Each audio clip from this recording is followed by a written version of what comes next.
ಎಲ್ರಿಗೂ ನಮಸ್ಕಾರ. ಇವತ್ತು ಬಂದ್ಬಿಟ್ಟು ಏನು ಸೋಷಿಯಲ್ ಮೀಡಿಯಾದಲ್ಲಿ ತುಂಬಾ ಚರ್ಚೆ ಆಗ್ತಾ ಇರುವಂತಹ ಒಂದು ವಿಷಯ ಏನು ಅಂತ ಹೇಳಿದ್ರೆ, ಮದುವೆ ಆಗದೇನೆ ಭಾವನಾರವರು ಏನು IVF ನ ಮುಖಾಂತರವಾಗಿ ಮಕ್ಕಳನ್ನ ಪಡ್ಕೋತಾ ಇದ್ದಾರೆ, ಅದ್ರ ಬಗ್ಗೆ ಚರ್ಚೆ ಆಗ್ತಾ ಇದೆ. ಅದರಲ್ಲಿ ತುಂಬಾ ಜನ ನೆಗೆಟಿವ್ ಕಮೆಂಟ್ ಅನ್ನ ಹಾಕ್ತಾ ಇದ್ದಾರೆ. ನಾನು ಫಸ್ಟ್ ಭಾವನಾರವ್ರಿಗೆ ಕಂಗ್ರಾಚುಲೇಷನ್ಸ್ ಅನ್ನ ಹೇಳಿಕ್ಕೆ ಇಷ್ಟಪಡ್ತೀನಿ. ಯಾಕಂದ್ರೆ ಪ್ರಪ್ರಥಮವಾಗಿ ಇಂತಹ ಒಂದು ನಿರ್ಧಾರವನ್ನ ತೆಗೆದುಕೊಂಡಂತಹ ದಿಟ್ಟ ಮಹಿಳೆ ಅಂತಾನೆ ಹೇಳ್ಬಹುದು. ಇನ್ನು ಅಪ್ಪ ಇಲ್ಲದೆ ಇರೋ ಮಕ್ಕಳು ಕಷ್ಟ ಏನು, ಅಪ್ಪ ಯಾರು ಅಂತ ಕೇಳಿದ್ರೆ ಏನ್ ಮಾಡ್ತಾರೆ, ಹೀಗೆ ಆಗ್ಬಿಟ್ರೆ ಮುಂದೆ ಗತಿ ಏನು, ಕುಟುಂಬ ವ್ಯವಸ್ಥೆ ನಶಿಸಿ ಹೋಗ್ತಾ ಇದೆ, ಹೀಗೆಲ್ಲ ಸಾವಿರಾರು ಕಮೆಂಟ್ಗಳನ್ನ ಹಾಕ್ತಾ ಇದ್ದಾರೆ. ಅವ್ರಿಗೆಲ್ಲ ನಾನು ಕೇಳೋ ಒಂದು ಪ್ರಶ್ನೆ ಏನು ಅಂತಂದ್ರೆ, ಹೆಣ್ಣು ಮಕ್ಕಳನ್ನ ನಂಬಿಸಿ ಅಥವಾ ಏನು ಇತ್ತೀಚೆಗೆ ಹೆಚ್ಚು ಪ್ರಚಲಿತ ಆಗ್ತಾ ಇದೆ ಲಿವಿಂಗ್ ಟುಗೆದರ್ ಅನ್ನೋದು, ರಿಲೇಶನ್ಶಿಪ್ ಅಲ್ಲಿ ಇರೋದು, ಈ ಎಲ್ಲದರ ಅಡಿಯಲ್ಲಿ ಮೋಸ ಮಾಡಿ ಮಕ್ಕಳನ್ನ ಮಾಡಿ ಓಡ್ ಹೋಗ್ತಾರಲ್ಲ, ಆ ಮಕ್ಕಳು ಯಾರನ್ನ ಅಪ್ಪ ಅಂತ ಹೇಳ್ಬೇಕು? ನಾನು ಮೋಸ ಹೋಗಿ ನಿಮ್ಮನ್ನ ಪಡ್ಕೊಂಡೆ ಅಂತ ಹೇಳ್ಬೇಕಾ ಅಂತ ಮಹಿಳೆಯರು ಮಕ್ಕಳಿಗೆ? ಅದಕ್ಕಿಂತ ಬೆಟರ್ ಅಂತ ಅನ್ಸೋದಿಲ್ವಾ ನಮ್ಗೆ? IVF ನ ಮುಖಾಂತರವಾಗಿ ಒಬ್ಬ ಮಹಿಳೆ ಮಕ್ಕಳಿಗೆ ಅಥವಾ ತನ್ನ ಮಗುವಿಗೆ ಜನ್ಮ ಕೊಟ್ಟು ಸ್ವಾವಲಂಬಿಯಾಗಿ ತನ್ನ ಜೀವನವನ್ನ ನಡೆಸೋದು. ಇನ್ನೊಂದೇನು ಪ್ರಮುಖವಾಗಿ ಅಂತಂದ್ರೆ, ಸ್ವಾತಂತ್ರ್ಯ ಬಂದು ಇಷ್ಟು ವರ್ಷಗಳ ನಂತರ ಒಬ್ಬ ಮಹಿಳೆ ಇಂತಹ ಒಂದು ದಿಟ್ಟ ನಿರ್ಧಾರವನ್ನ ತೆಗೆದುಕೊಂಡಿರೋದು. ಸೊ ಆ ಒಂದು ವಿಷಯಕ್ಕೂ ಕೂಡ ನಾವು ಅವ್ರನ್ನ ಅಭಿನಂದಿಸಲೇಬೇಕು. ಆದ್ರೆ ಇವತ್ತು ಕಾಲೆಳೆಯವ್ರು ಜಾಸ್ತಿ ಆಗಿದ್ದಾರೆ. ಯಾಕೆ? ಮಹಿಳೆ ಅನ್ನೋ ಕಾರಣಕ್ಕೆ ಮಾತ್ರನಾ? ಇವತ್ತು ಎಷ್ಟೊಂದು ಜನ ಮದುವೆ ಆಗಿ ಗಂಡ ಸತ್ತೋದಾಗ ಮಕ್ಕಳಿರೋದಿಲ್ಲ ಅಂತವ್ರು ಸಮಾಜದಲ್ಲಿ ಮುಂದೆ ಏನ್ ಮಾಡ್ಬೇಕು ಅಂತ ಗೊತ್ತಾಗೋದಿಲ್ಲ. ಎರಡನೇ ಮದ್ವೆ ಆದ್ರೆ ಸಮಾಜ ಹೇಗ್ ತಗೊಳುತ್ತೆ ಅನ್ನೋದು ಒಂದ್ ಕಡೆ ಆದ್ರೆ, ಆ ಎರಡನೇ ಮದ್ವೆ ಆದವರು ಇವ್ರನ್ನ ಚೆನ್ನಾಗಿ ನೋಡ್ಕೋತಾರೋ ಇಲ್ವೋ ಅನ್ನೋದು ಒಂದು ಆತಂಕ ಒಂದ್ ಕಡೆ ಆದ್ರೆ, ನಾನು ಹೀಗೆ ಒಬ್ಬಂಟಿಯಾಗಿ ಇದ್ರೆ ನನ್ನ ಮುಂದಿನ ಜೀವನ ಏನು, ನಾನು ಯಾವುದಕ್ಕೋಸ್ಕರ ಬದುಕಬೇಕು ಅನ್ನೋ ಎಷ್ಟೋ ಮಹಿಳೆಯರು ಇವತ್ತು ಇದ್ದಾರೆ. ಅವರೆಲ್ಲರಿಗೂ ಒಂದು ದಾರಿ ದೀಪವಾಗಿ ಒಂದು ನಿರ್ಧಾರವನ್ನ ತೆಗೆದುಕೊಂಡಿದ್ದಾರೆ ಭಾವನಾರವರು. ಇವತ್ತು ಎಷ್ಟೊಂದು ನೋಡಿದೀವಿ, ಒಬ್ಬಂಟಿಯಾಗಿ ಮದುವೆ ಆಗದೆ, ಕುಟುಂಬ ಇಲ್ಲದೆ, ಎಲ್ಲೋ ಮಹಿಳೆಯರು ಒಂದು ಯಾರು ನೋಡ್ಕೊಳ್ಳೋರು ಇಲ್ಲದೆ ಅವರು ಅನಾಥ ಶವವಾಗಿ ಕೊನೆಗೊಂಡಿರೋದನ್ನ ನೋಡಿದೀವಿ. ಅಂತಹ ಮಹಿಳೆಯರು ಇಂತಹ ನಿರ್ಧಾರವನ್ನ ತೆಗೆದುಕೊಳ್ಳೋದಿಕ್ಕೆ, ಮುಂದೆ ಯೋಚನೆ ಮಾಡೋದಿಕ್ಕೆ ಹಲವಾರು ರೀತಿಯಾದಂತಹ ಅನುಕೂಲವನ್ನ ಮಾಡಿಕೊಟ್ಟಿದ್ದಾರೆ ಭಾವನಾರವರು. ಇನ್ನು ನಾನು ಕೆಲವೊಂದು ಪೋಸ್ಟ್ಗಳನ್ನ ನೋಡ್ತಾ ಇದ್ದೆ. ಅಪ್ಪ ಇಲ್ಲದೆ ಇರೋ ಮಕ್ಕಳು ಹೇಗ್ ಬೆಳಿತಾರೆ ಅಂತ ಗೊತ್ತು, ಅವ್ರ ಕಷ್ಟ ಯಾರಿಗೂ ಬೇಡ, ಹಾಗೆ ಹೀಗೆ ಅಂತೆಲ್ಲ. ಅಪ್ಪ ಅಂತ ಅಂದಿಸ್ಕೊಂಡಿದ ತಕ್ಷಣನೇ ಆ ಮಕ್ಕಳಿಗೆ ಯಾವ ಸೌಲಭ್ಯನೂ ಸಿಗಲ್ಲ, ಯಾವ ಸಂಸ್ಕಾರನೂ ಸಿಗಲ್ಲ. ಅಪ್ಪ ಅನ್ನೋನೊಬ್ಬ ಇದ್ದಾನೆ ಅಂತ ಹೇಳಿದ ತಕ್ಷಣ ಸರಿಯಾಗಿ ಆತ ಅವನ ಜವಾಬ್ದಾರಿಯನ್ನ ನಿರ್ವಹಿಸಿದಾಗ ಮಾತ್ರ ಅದು ಸಿಗೋದು. ಇವತ್ತು ಎಷ್ಟು ಜನ ಪುರುಷರು ಅಂತಹ ತಮ್ಮ ಜವಾಬ್ದಾರಿಯನ್ನ ನಿರ್ವಹಿಸ್ತಾ ಇದ್ದಾರೆ? ಕೆಲವರು ನಿರ್ವಹಿಸ್ತಾ ಇರ್ಬೋದು, ಕಮೆಂಟ್ಗಳನ್ನ ಮತ್ತೆ ಅದರಲ್ಲಿ ಪಾಸ್ ಮಾಡೋದು ಬೇಡ. ಕೇವಲ ನಾಮಕಾವಸ್ಥೆಗೆ ಮಕ್ಕಳನ್ನ ಹುಟ್ಟಿಸಿ ಮಕ್ಕಳ ಜನನಕ್ಕೆ ಕಾರಣ ಆಗಿ ರೋಡಲ್ಲಿ ಬಿಟ್ಟೋಗುವಂತಹ ನಾಲಾಯಕ ಗಂಡಸರಿದ್ದಾರೆ, ಅಥವಾ ಹೆಂಡತಿ ಸಂಪಾದನೆಯಲ್ಲೇ ಜೀವನ ಮಾಡೋ ನಾಲಾಯಕ ಗಂಡಸರು ಕೂಡ ಇದ್ದಾರೆ. ಅವರು ಕೇವಲ ಆ ಮಕ್ಕಳಿಗೆ, ಆ ಮಹಿಳೆಗೆ ಗಂಡ ಅಥವಾ ಅಪ್ಪ ಅನ್ನುವಂತಹ ಒಂದು ಹೆಸರಿಗಷ್ಟೇ ಇರ್ತಾರೆ ಹೊರತು ಯಾವ ಜವಾಬ್ದಾರಿಯನ್ನು ತಗೊಂಡಿರಲ್ಲ. ಅದಕ್ಕಿಂತ ಉತ್ತಮ ಅಂತ ಅನ್ಸೋದಿಲ್ವಾ ನಮ್ಗೆ? ಒಬ್ಬ ಮಹಿಳೆ IVF ನ ಮುಖಾಂತರ ಪುರುಷನ, ಅವ್ರು ಎಲ್ಲೂ ಹೇಳಿಲ್ಲ ನಂಗೆ ಪುರುಷನ ಅವಶ್ಯಕತೆ ಇಲ್ಲ ಅಥವಾ ನಾನು ಪುರುಷ ವಿರೋಧಿ ಅಂತ. ಅವ್ರು ಹೇಳಿದ್ದಾರೆ, ನನ್ಗೆ ಪಾಸ್ಟ್ ರಿಲೇಶನ್ಶಿಪ್ ಇತ್ತು, ನಾನು ತುಂಬಾ ಆ ರಿಲೇಶನ್ಶಿಪ್ ಎಲ್ಲ ಟಾಕ್ಸಿಕ್ ಆಗಿತ್ತು, ಹಾಗಾಗಿ ನಾನು ಅವುಗಳಿಂದ ಹೊರಗೆ ಬಂದೆ. ಸೊ ಈ ರೀತಿಯಾಗಿ ಆದಂತಹ ಸಂದರ್ಭಗಳಲ್ಲಿ ಮುಂದೆ ಏನು ನನ್ನ ಭವಿಷ್ಯ ಅಂತ ಹೇಳಿ ನಾನು ಯೋಚನೆ ಮಾಡಿ ಈ ನಿರ್ಧಾರವನ್ನ ತಗೊಂಡೆ ಅಂತ ಹೇಳಿ, ಈ ರೀತಿ ಒಂದು ನಿರ್ಧಾರವನ್ನ ತೆಗೆದುಕೊಳ್ಳಲಿಕ್ಕೆ ಸಾಧ್ಯ ಆಗದೇನೆ ಅದೆಷ್ಟೋ ಹೆಣ್ಮಕ್ಳು ಆತ್ಮಹತ್ಯೆಯನ್ನ ಮಾಡ್ಕೋತಾ ಇದ್ದಾರೆ. ಮುಂದೆ ಅಂತಹ ಯೋಚನೆ ಬಂದಾಗ ಭಾವನಾರವರ ಈ ನಿರ್ಧಾರ ಅವರಿಗೂ ಕೂಡ ತಮ್ಮ ಬದುಕನ್ನ ಕಟ್ಟಿಕೊಳ್ಳಿಕ್ಕೆ ಒಂದು ಮಾರ್ಗ ಆಗುತ್ತೆ ಅಂತ ಹೇಳಿ ನನಗನ್ಸುತ್ತೆ. ಮದುವೆ ಆಗಿರ್ಬೋದು, ಮಕ್ಕಳಾಗ್ಬೋದು, ಇವೆಲ್ಲವೂ ಕೂಡ ಅವರ ಕುಟುಂಬಕ್ಕೋಸ್ಕರ, ಆ ಒಂದು ಪುರುಷನಿಗೋಸ್ಕರನೇ ಇರುವಂತಹದ್ದು ಅನ್ನೋ ಒಂದು ಪರಿಪಾಠವನ್ನ ನಾವು ಬೆಳೆಸ್ಕೊಂಡ್ ಬಂದ್ಬಿಟ್ಟಿದೀವಲ್ಲ, ಆ ಪರಿಪಾಠದಿಂದ ನಮ್ಮ ಜನರಿಗೆ ಈ ಮಹಿಳೆಯ ಇಂತಹ ಒಂದು ನಿರ್ಧಾರವನ್ನ ಸಹಿಸ್ಕೊಳ್ಳಿಕ್ಕೆ ಆಗ್ತಾ ಇಲ್ಲ ಅಂತ ನನ್ಗನ್ಸುತ್ತೆ. ಇದರಲ್ಲಿ ಪರ ಅಥವಾ ವಿರೋಧ ಅನ್ನೋ ಪ್ರಶ್ನೆನೇ ಬರೋದಿಲ್ಲ. ದಯವಿಟ್ಟು ನಿಮ್ಮ ನೀಚ ಮನಸ್ಥಿತಿಯನ್ನ ಪಕ್ಕಕ್ಕಿಡಿ. ಪ್ರತಿಯೊಬ್ಬರಿಗೂ ಅವರ ಜೀವನದಲ್ಲಿ ವೈಯಕ್ತಿಕ ನಿರ್ಧಾರಗಳನ್ನ ತೆಗೆದುಕೊಳ್ಳುವ ಸಂಪೂರ್ಣ ಹಕ್ಕು, ಸ್ವಾತಂತ್ರ್ಯ ಇದೆ. ಅಂತಹ ಧೈರ್ಯವನ್ನ ಇದುವರೆಗೂ ಯಾವುದೇ ಮಹಿಳೆಯರು ಮಾಡಿರ್ಲಿಲ್ಲ. ಆದ್ರೆ ಪ್ರಥಮವಾಗಿ ಭಾವನರವರು ಇಂತಹ ಒಂದು ನಿರ್ಧಾರವನ್ನ ತೆಗೆದುಕೊಂಡು ಅದೆಷ್ಟೋ ಜನ ಮಹಿಳೆಯರಿಗೆ ಸ್ಫೂರ್ತಿಯಾಗಿದ್ದಾರೆ.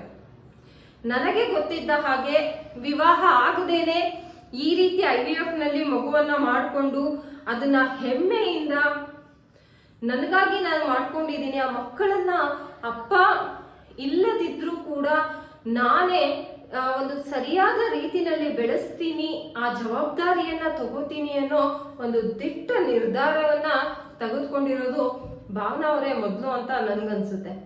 ಇಂತಹ ಒಂದು ನಿರ್ಧಾರಕ್ಕೆ ನಾವೆಲ್ಲರೂ ಗೌರವಿಸ್ಬೇಕು. ಹಾಗೆ ಏನು ಅಪ್ಪ ಇದ್ದ ತಕ್ಷಣ ಮಕ್ಕಳು ಎಲ್ಲರೂ ಸರಿಯಾದ ಸಂಸ್ಕಾರವನ್ನ ಕಲಿತಾರೆ, ಅಪ್ಪ ಇಲ್ಲದೆ ಬೆಳೆದ ಮಕ್ಕಳು ಸಂಸ್ಕಾರ ಹೀನರಾಗ್ತಾರೆ ಅನ್ನೋ ಒಂದು ಭ್ರಮೆ. ಇವತ್ತು ಎಷ್ಟೋ ಜನ ತಂದೆಯರು ತಮ್ಮ ಜವಾಬ್ದಾರಿಯಿಂದ ತಪ್ಪಿಸ್ಕೊಂಡು ಯಾರ್ದೋ ಹಿಂದೆ ಹೋಗಿ ಅಥವಾ ಇನ್ನೇನೋ ಚಟಗಳಿಗೆ ದಾಸರಾಗಿ ತಮ್ಮ ಹೆಂಡತಿ ಮಕ್ಕಳನ್ನ ಬೀದಿ ಪಾಲ್ ಮಾಡಿದ್ದಾರೆ.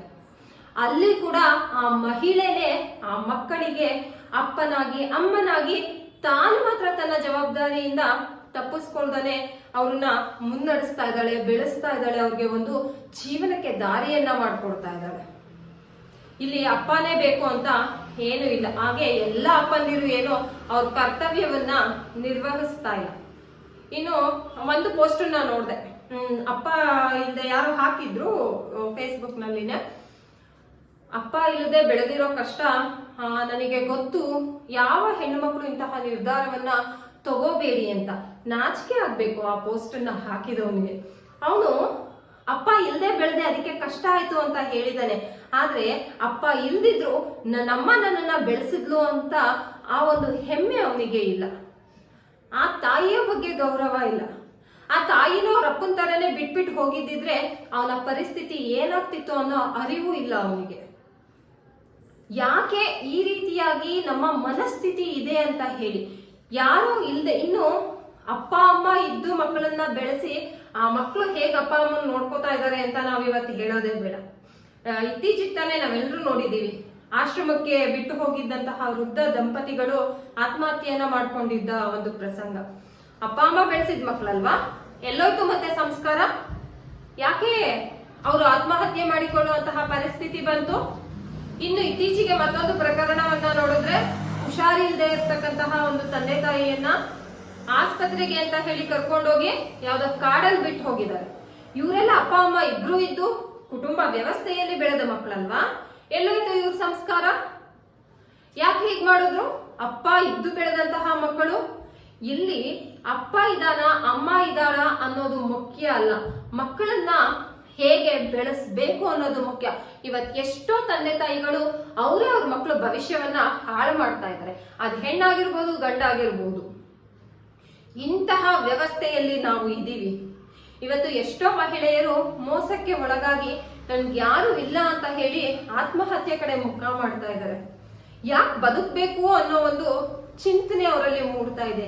ಇಂತಹ ಸಂದರ್ಭದಲ್ಲಿ ಭಾವನಾರವರು ತೆಗೆದುಕೊಂಡಿರೋ ಈ ಒಂದು ನಿರ್ಧಾರ ಅದೆಷ್ಟೋ ಜನ ಹೆಣ್ಣು ಮಕ್ಕಳಿಗೆ ಆಸರೆ ಆಗುತ್ತೆ ಅಂತ ಹೇಳಿ ನನ್ಗನ್ಸುತ್ತೆ. ಅದರಲ್ಲೂ 40 ರಿಂದ 50 ವರ್ಷದವರಿಗೆ ನಮ್ಮ ಮಹಿಳೆಯರಿಗೆ ವಿವಾಹ ಆಗದೇನೆ IVF ನಲ್ಲಿ ಮಗು ಮಾಡ್ಕೊಳ್ಳಿಕ್ಕೆ ಕಾನೂನಿನಲ್ಲಿ ಅವಕಾಶ ಇದೆ ಅಂತ ಹೇಳಿ ಭಾವನಾ ಅವರೇ ಸ್ವತಃ ಅವರ ವಿಡಿಯೋನಲ್ಲಿ ಅವರ ಇಂಟರ್ವ್ಯೂನಲ್ಲಿ ಹೇಳಿದ್ದಾರೆ. ಸೊ ಅಂತಹ ಮಹಿಳೆಯರು, ಇನ್ನು ಅಂತಹ ಮಹಿಳೆಯರು ಒಬ್ಬಂಟಿಯ ಆಗಿದ್ರೆ ನಮ್ಮ ಸಮಾಜ ಹೇಗ್ ನೋಡುತ್ತೆ ಅಂತ ಗೊತ್ತು, ಅಥವಾ ಹೇಗೆ ಅವರ ಸುತ್ತಮುತ್ತಲಿರೋರು ಅವರ ರಿಲೇಟಿವ್ಸೇ ಇರಬಹುದು, ಓಕೆ ಇವಳಿಗೆ ಮದ್ವೆ ಆದ್ರೆ ಅಥವಾ ಇವಳಿಗೆ ಮಕ್ಕಳಾದ್ರೆ ಆಸ್ತಿಯಲ್ಲಿ ಬೇರೆಯವ್ರ ಪಾಲಾಗ್ಬಿಡುತ್ತೋ ಅಂತ ಹೇಳಿ ಅದನ್ನ ತಡೆಗಟ್ಟೋ ಮನಸ್ಥಿತಿಲಿ ಕೂಡ ನಮ್ಮ ಸಮಾಜ ಇದೆ.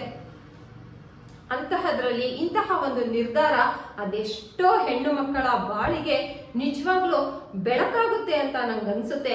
ಅವಳ ಮಹಿಳೆಗೂ ಕೂಡ ಎಂತಹ ನಿರ್ಧಾರವನ್ನ ತಗೋಬೇಕು ಅನ್ನೋ ವಿವೇಚನೆ, ಸ್ವಾವಲಂಬಿ ಜೀವನ ನಡೆಸೋದು, ಹಾಗೆ ಜವಾಬ್ದಾರಿಯನ್ನ ತೆಗೆದುಕೊಳ್ಳೋ ಎಲ್ಲ ಹಕ್ಕು ಇದೆ ಅನ್ನೋದನ್ನ ಇವತ್ತು ಭಾವನರವರು ನಿರೂಪಿಸಿದ್ದಾರೆ. ಅವರ ವೈಯಕ್ತಿಕ ಜೀವನ ಏನೇ ಇರಬಹುದು, ಅದು ನಮ್ಗೆ ಅವಶ್ಯಕತೆ ಇಲ್ಲ. ಆದ್ರೆ ಆ ಒಂದು ವಿಷಯವನ್ನ ನೆಗೆಟಿವ್ ಆಗಿ ನೀವು ನರೇಟ್ ಮಾಡೋ ಒಂದು ಸಮೂಹ ಇದೆಯಲ್ಲ, ಅವರಿಗೆ ನೀವೆಷ್ಟು ಮಟ್ಟಿಗೆ ನಿಮ್ಮ ಮಕ್ಕಳು ಜವಾಬ್ದಾರಿ ತಗೊಂಡಿದ್ದೀರಾ ಅನ್ನೋದನ್ನ ನೀವೇ ಪ್ರಶ್ನೆ ಮಾಡ್ಕೊಳ್ಳಿ. ಅಪ್ಪ ಆಗಿದ್ಕೊಂಡು, ಅಮ್ಮ ಆಗಿದ್ಕೊಂಡು, ಯಾರಾದ್ರೂ ಹೋಗಿರ್ಲಿ, ಅದು ಬರೀ ಪುರುಷ ಅಥವಾ ಬರೀ ಮಹಿಳೆ ಅಂತಿಲ್ಲ. ಇವತ್ತು ಎಲ್ಲಾ ಮಹಿಳೆಯರು ಅಥವಾ ಎಲ್ಲಾ ಪುರುಷರು ಹಾಗೆ ಇರ್ತಾರೆ ಅಂತ ಹೇಳಲಿಕ್ಕಾಗಲ್ಲ. ನಿಮ್ಮ ಜವಾಬ್ದಾರಿಯನ್ನ, ನಿಮ್ಮ ಕುಟುಂಬದ ಮೇಲೆ ನಿಮ್ ಜವಾಬ್ದಾರಿನ ನಿಮಗೆ ಸರಿಯಾಗಿ ನಿರ್ವಹಿಸಕ್ ಸಾಧ್ಯ ಇಲ್ಲ. ಮತ್ತೊಬ್ಬರ ಕುಟುಂಬ, ಮತ್ತೊಬ್ಬರ ಜೀವನದ ಬಗ್ಗೆ ನೀವ್ ಯಾಕೆ ಕಮೆಂಟ್ ಪಾಸ್ ಮಾಡ್ತೀರಾ? ಯಾಕೆ ಈ ಒಂದು ರಾಂಗ್ ಇಂಟರ್ಪ್ರಿಟೇಷನ್ ಅನ್ನ ಮಾಡ್ತಾ ಇದ್ದೀರಾ? ಎನಿವೆ, ಭಾವನರವರ ಈ ಒಂದು ನಿರ್ಧಾರ ಮಹಿಳೆಯರ ಒಂದು ಆಶಾ ಕಿರಣ ಆಗ್ಲಿ. ಇಂತಹ ಮಹಿಳೆಯರು ಯಾರು ಒಬ್ಬಂಟಿಯಾಗಿ ಅಥವಾ ಈ ರೀತಿಯ ಜೀವನವನ್ನ ನಡೆಸ್ತಾ ಇರ್ತಾರೆ, ಅವರೆಲ್ಲರೂ ಇಂತಹ ಒಂದು ನಿರ್ಧಾರವನ್ನ ತಗೊಂಡು ಅವರ ಜೀವನದಲ್ಲಿ ಒಂದು ಆಸರೆಯನ್ನ ಅವ್ರಿಗೆ ಅವರೇ ಕಂಡುಕೊಳ್ಳುವಂತಹ ಒಂದು ಮಾರ್ಗ ಇದು. ಅದನ್ನ ಆತ್ಮಹತ್ಯೆಗಿಂತ ಇಂತಹ ನಿರ್ಧಾರ, ಇಂತಹ ಯೋಚನೆಯನ್ನ ಅವರು ಭಾವನರವರು ಮಾಡಿದಾರಲ್ಲ, ನಿಜವಾಗಿಯೂ ಅದನ್ನ ನಾವು ತುಂಬಾ ಅಪ್ರಿಶಿಯೇಟ್ ಮಾಡಬೇಕು.